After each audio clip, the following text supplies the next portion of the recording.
Hello, how you guys? Xin chào mọi người. I have a tip for you guys here. How to install the radiator in properly, easiest way, and the fastest way.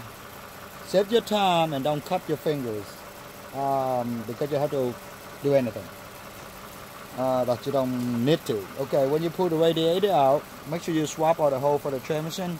The transmission hose, coolant hose, you take off from the transmission.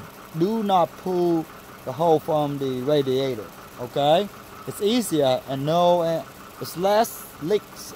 Transmission fluid leaks can cost you, missing transmission fluid or whatsoever, and you can connect that hose when you pull that radiator out, and you put the hose together with the other radiator, and then you turn upside down the radiator, the older one, so all the transmission fluid drained into the new radiator.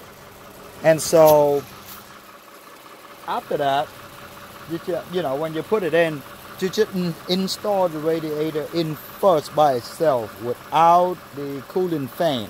Okay, because it's easier. You can lift the radiator up a little bit easy for you install the two 10mm bolt for the AC condenser bolt on the radiator.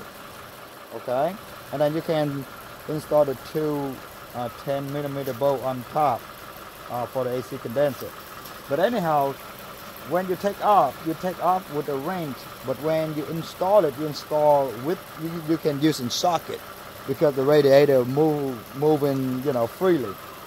So after that, you slide it, you install the AC condenser on, and then you push the radiator forward, and then you slide the radiator cooling fan in, and then you start. This is the 3 clips that I showed you guys earlier.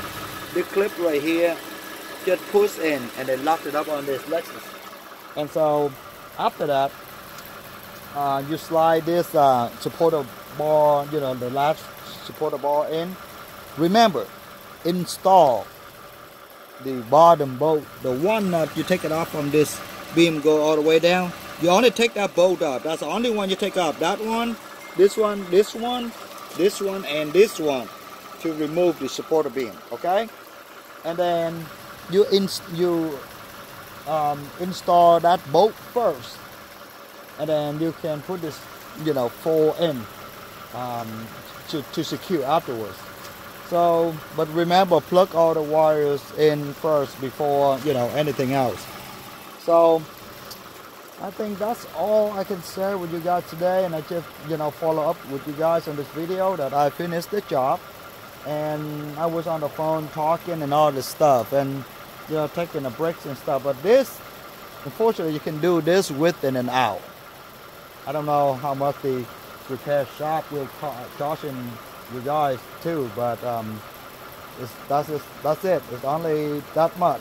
But remember, the rubber thing right here on the 2 on the bottom and 2 on top for the radiator. Remember, install them.